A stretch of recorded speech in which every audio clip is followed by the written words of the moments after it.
নমস্কাৰ বন্ধু বান্ধৱীসকল, আজি মই এয়া কি লৈ লৈছোঁ দেখিছেনে? আপোনালোকে ধৰিব পাৰিছেনে বাৰু কি হয় বাৰু? এইফালে এইখিনি হৈছে মুগা লেটা দেই। কিছুমানে ঘিণ কৰিব, যিসকলে খায় তেওঁলোকে বাৰু ঘিণ নকৰে নহয় জানো। যিহেতু আমাৰ বাবে খুবেই প্ৰিয়, মই বিশেষকৈ বহুত ভাল পাওঁ মুগা লেটা। এতিয়া এইখিনি দেখিছেনে? এনেকৈ মই এফালকৈ কাটি লৈছোঁ। এনেকৈ দীঘলীয়াকৈ কাটিব লাগে, তেতিয়া খুব ভালকৈ তেলখিনি সোমায় আৰু খাবলৈ খুব ভাল হয়। এতিয়া এইখিনি ধুনীয়াকৈ ধুই মেলি মই কাটি ল'লোঁ, দেখিছেনে?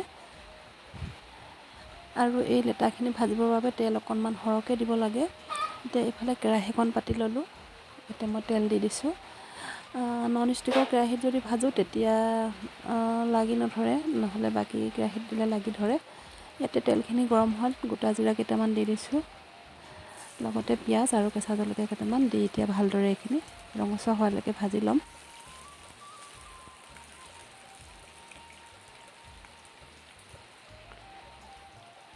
এইফালে এতিয়া পিঁয়াজখিনি দেখিছেনে? ধুনীয়াকৈ ৰঙচুৱা হৈ গৈছে।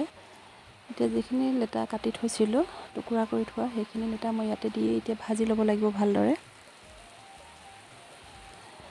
আমি যিমানেই ভালদৰে দেৰিলৈকে ভাজোঁ তেতিয়া খাবলৈ খুব ধুনীয়া হয়, মচমচীয়া হয়। মচমচীয়াকৈ ভাজিলেহে খাই ভাল লাগে, নহ'লে অকণমান ঢিলা হৈ থাকিলে খাবলৈ ইমান ভাল নালাগে।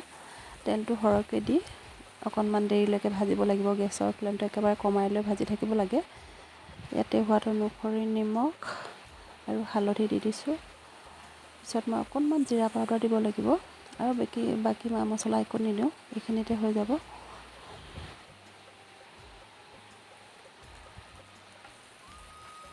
ইয়াতে এতিয়া এয়া জিৰা পাউডাৰ অকণমান দি দিছোঁ, বেছি দিয়া নাই বাৰু, আগতে গোটা জিৰা দিয়া আছে।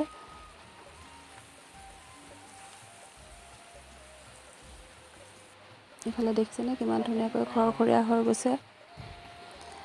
এইফালে এয়া মই বাতিত উলিয়াই লৈছোঁ, দেখিছেনে? আপোনালোকে কোনে কোনে খাই ভাল পায় বাৰু জনাবচোন। মোৰ পিছে খুবেই প্ৰিয়, ভাবিলোঁ আপোনালোকৰ আগতো শ্বেয়াৰ কৰোঁ এই ৰেচিপিটো, আৰু আপোনালোকে কোনে কোনে খাই ভাল পায় জনাবলৈ নাপাহৰিব। তেন্তে আজিলৈ